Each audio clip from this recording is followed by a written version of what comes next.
নমস্কার বন্ধুরা, অতসী সহজ রান্নাঘরে আরও একটা নতুন রেসিপিতে সবাইকে স্বাগত। আজকের আমি তোমাদের সাথে শেয়ার করব পাস্তার রেসিপি। এই পাস্তা বানানো ভীষণই সহজ, আর পাস্তা খেতে বাচ্চা থেকে বড় সকলেরই ভীষণ পছন্দের। আশা করি আজকের ভিডিওটা তোমাদের ভালো লাগবে। দেখে নেওয়া যাক আজকের আমার ভিডিওটি। প্রথমে গ্যাসে আমি একটা কড়াই বসিয়ে দিয়েছি আর দিয়েছি জল। জলটা ভালো করে গরম হয়ে গেলে আমি দিয়ে দেব 250 গ্রাম পাস্তা। পাস্তাটা আমি আগে থেকে একটু ধুয়ে নিয়েছিলাম। তারপর আমি দিয়ে দেব স্বাদ মতো লবণ আর দিয়ে দেব 1 চামচ সাদা তেল। লবণ আর তেলটা দিয়ে পাস্তাটা আমি মিডিয়াম ফ্লেমে 5 মিনিটের মতো সেদ্ধ করে নেব। ভালো করে সেদ্ধ করে নিতে হবে পাস্তাটা।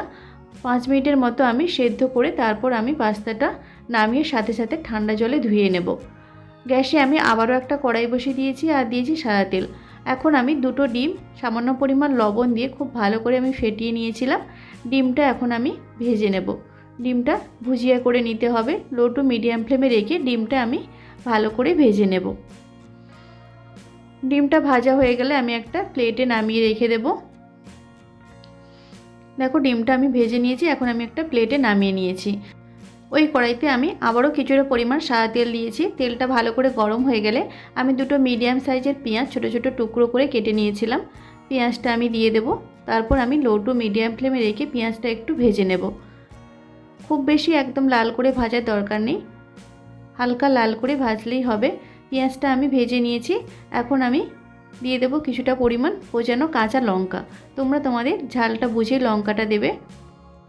লঙ্কাটা দিয়েও খুব ভালো করে আমি পেঁয়াজের সাথে মিশিয়ে নিয়েছি। এখন আমি দিয়ে দেব কিছু সবজি। আমি এরকম ছোট ছোট টুকরো করে বিনস আর গাজর কেটে রেখেছিলাম। বিনস গাজরটা আমি দিয়ে দেব।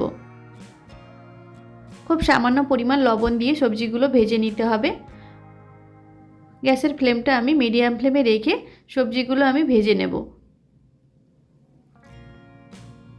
কিছু সময় আমি সবজিগুলো ভেজে একটু সেদ্ধ করে নেব।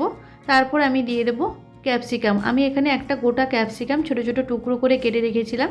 ক্যাপসিকামটা দিয়েও ভালো করে ভেজে নিতে হবে। সবজিগুলো যেন খুব বেশি ভাজা না হয় সেদিকে একটু খেয়াল রাখবে। মোটামুটি সেদ্ধ হয়ে গেলে আর একটু ভাজা হয়ে গেলেই হবে।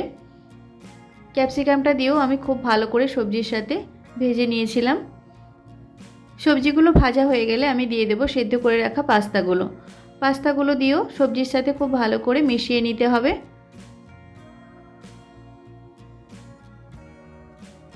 গ্যাসের ফ্লেমটা মিডিয়াম ফ্লেমে রেখে সবজির সাথে পাস্তাগুলো খুব ভালো করে মিশিয়ে নিতে হবে। পাস্তাগুলো দিয়ে আমি 5 মিনিটের মতো সবজির সাথে খুব ভালো করে ভেজে নিয়েছিলাম।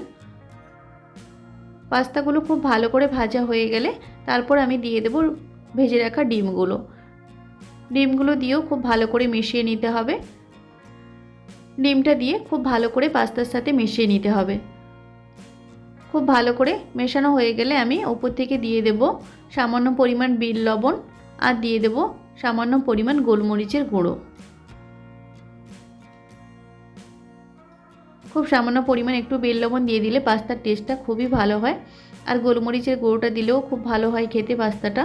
তোমরা চাইলে এখানে সসটা দিয়েও পাস্তার সাথে মিশিয়ে নিতে পারো, তবে আমি এখানে সস ব্যবহার করব না। আমি সার্ভ করার সময় সসটা ব্যবহার করব। যদি কেউ পছন্দ করে তাহলে অবশ্যই এখানে সসটা দিয়ে খুব ভালো করে পাস্তার সাথে মিশিয়ে নিতে পারে। এখন আমি সবশেষে উপর থেকে কিছুটা পরিমাণ একটু চিজ গ্রেট করে দিয়ে দেব। এই চিজটা দিলে পাস্তার টেস্ট দ্বিগুণ বেড়ে যায়। তবে চিজ ছাড়াও খুব ভালো লাগে খেতে। যদি কারোর হাতের কাছে চিজটা না থাকে, চিজ ছাড়াও পাস্তাটা বানালে ভীষণ ভালো খেতে হয়। তোমরা এইভাবে পাস্তাটা বানিয়ে বাচ্চাদের টিফিনে দিয়ে দিতে পারো বা সকালের ব্রেকফাস্টেও পাস্তাটা বানিয়ে দিতে পারো। আর এই পাস্তাটা বানাতে একদমই টাইম লাগে না, খুব তাড়াতাড়ি বানানো হয়ে যায়। চিজটা দিয়ে এখন আমি ঢাকা দিয়ে দেবো। তারপর 5 মিনিট পর আমি সার্ভ করে দিয়েছি। দেখো দেখতে কতটা সুন্দর লাগছে পাস্তাটা। তবে এটা খেতেও অনেক বেশি ভালো হয়। তোমরা অবশ্যই বাড়িতে এইভাবে পাস্তা বানিয়ে দেখো। বাচ্চা থেকে বড় সকলে ভীষণ পছন্দ করবে। আশা করি আজকের ভিডিওটা তোমাদের ভালো লেগেছে। যদি ভালো লাগে তাহলে অবশ্যই একটা লাইক করে দেবে। আর আমার চ্যানেলে যদি কোনো নতুন বন্ধু আজকের এই ভিডিওটা দেখে থাকো তাহলে অবশ্যই আমার চ্যানেলটিকে সাবস্ক্রাইব করে পাশে থাকা বেল আইকনটি প্রেস করে অল অপশানে ক্লিক করে দেবে। তাহলে যখন আমি নতুন কোনো ভিডিও আপলোড করব তোমাদের কাছে নোটিফিকেশান পৌঁছে যাবে। আজকের ভিডিওটা এই পর্যন্ত। নেক্সট কোনো ভিডিওতে তোমাদের সাথে আবার দেখা হচ্ছে নতুন কোনো একটা রেসিপি নিয়ে। ততক্ষণে তোমরা ভালো থেকো, সুস্থ থেকো। ধন্যবাদ।